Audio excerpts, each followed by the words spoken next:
media.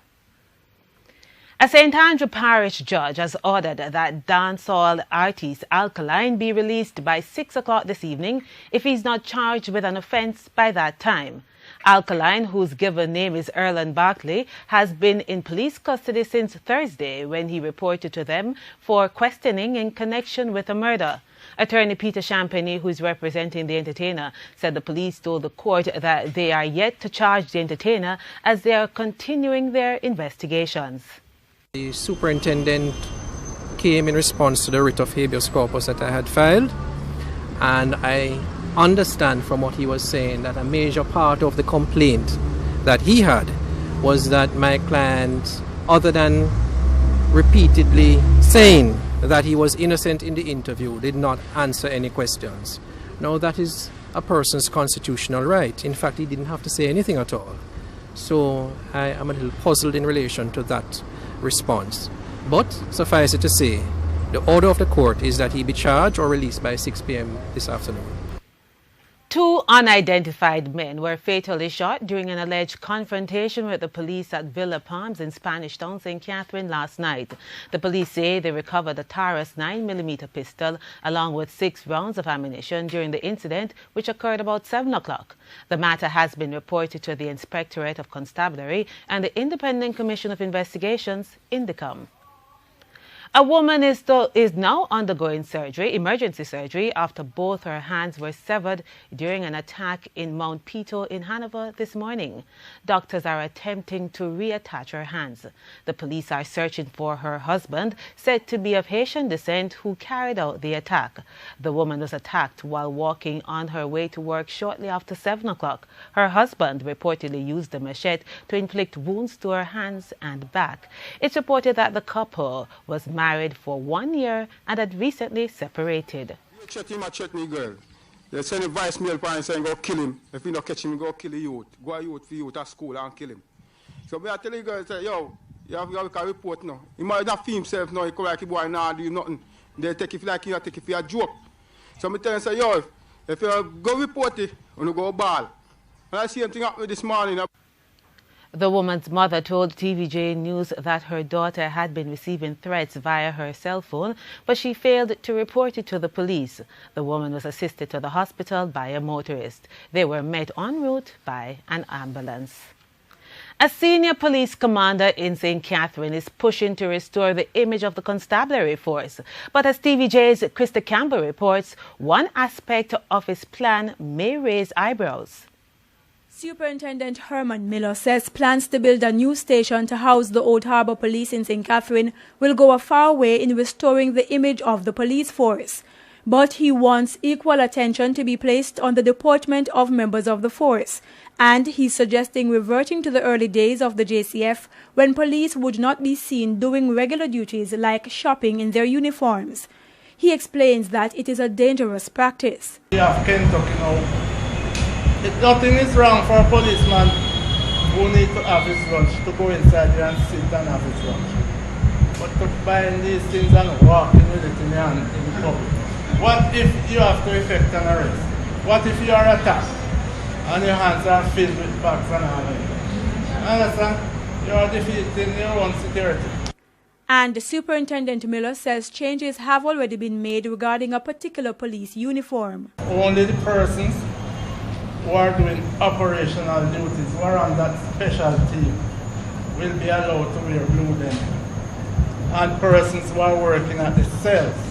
As for improving the physical structure of the police station in Old Harbour, Superintendent Miller says the old building is to be demolished and replaced with a multi-story facility with an underground parking lot. A temporary police post will be set up in Newlands, one of the areas considered a crime hotspot in Old Harbour. Superintendent Miller says the police post will better serve persons from communities miles away from where the station is currently located. It's about 8 miles from here. The roads are not that bad, but they are winding. And if the police is to go there, they have 2 cars patrolling and have to send one up there. You have to call it, that is about 2 hours to go there and to return. And if when they come back, they have to go on the other side, it's another 2 hours. So 2 reports will take up almost half of the day from that side. So having a police post there now will reduce that. Krista Campbell, TVJ News. At least 3 business operators at number 51 Walton Park Road in Kingston are this afternoon counting their losses after an early morning fire gutted their businesses. An auto shop, a furniture store and a garage were destroyed during the blaze. Inspector Victor Henry of the St. Andrew South Division says the fire started about 5:30. He said the fire brigade was summoned after smoke was seen coming from a building known to house iron, tire lubricants and other flammable material. Town, Spanish Town, York Park, Arpetry, under the supervision of Assistant Superintendent Tennant, assisted in putting out the blaze. It caused some chaos and confusion in regards to the traffic, because traffic had to be diverted onto Tobias Road coming from the west side of Walton Park Road, and from the east side traffic is being diverted onto Diagla Road. Up to late this morning, the fire brigade was still conducting cooling down operations. A front-end loader was called in to remove the debris. There were no reports of injuries.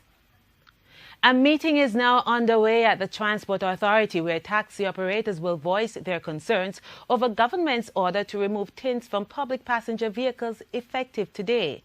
Prime Minister Andrew Holness made the order as part of a crime plan aimed at increasing measures to tackle rising crime, particularly against women and children. But licensed taxi operators argue that they are getting a bad rap for what they deem to be allegations that some women who have been found dead in recent times were abducted by their colleagues. They insist that unregulated operators are making it bad for licensed taxi operators to do business. The taxi operators are adamant that if they are to remove their tints, the government should insist on the same for private operators. Now, a meeting is to be held this week to address delays in the release of 3 fire trucks donated by the Japanese government. Chairman of the St. Elizabeth Municipal Corporation, Derek Sangster, requested the meeting with local government minister Desmond McKenzie to discuss the granting of a duty waiver for the fire trucks which are to be deployed to the parish.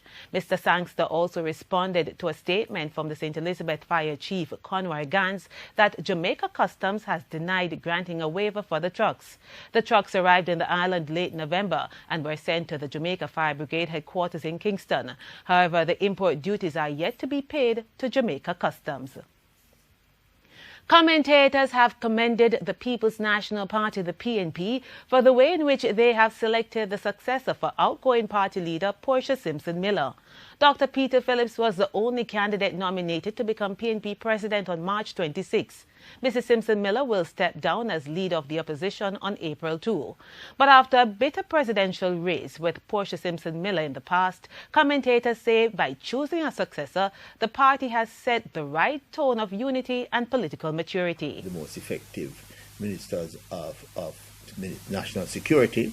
I think it bodes well for the future of the party and the country as a whole, because you need to have the loyal opposition being strong and being able to challenge and being an alternative government.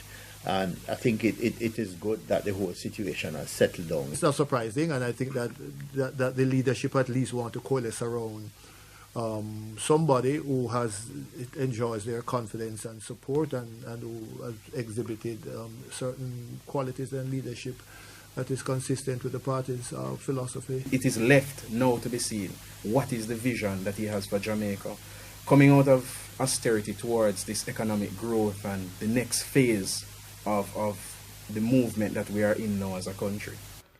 With the recently concluded diplomatic week, Minister of Foreign Affairs and Foreign Trade, Kamina Johnson-Smith, alluded to the success of the initiative. Mrs. Johnson-Smith says the objective of diplomatic week was to bring together resident and non-resident high commissioners and ambassadors to Jamaica.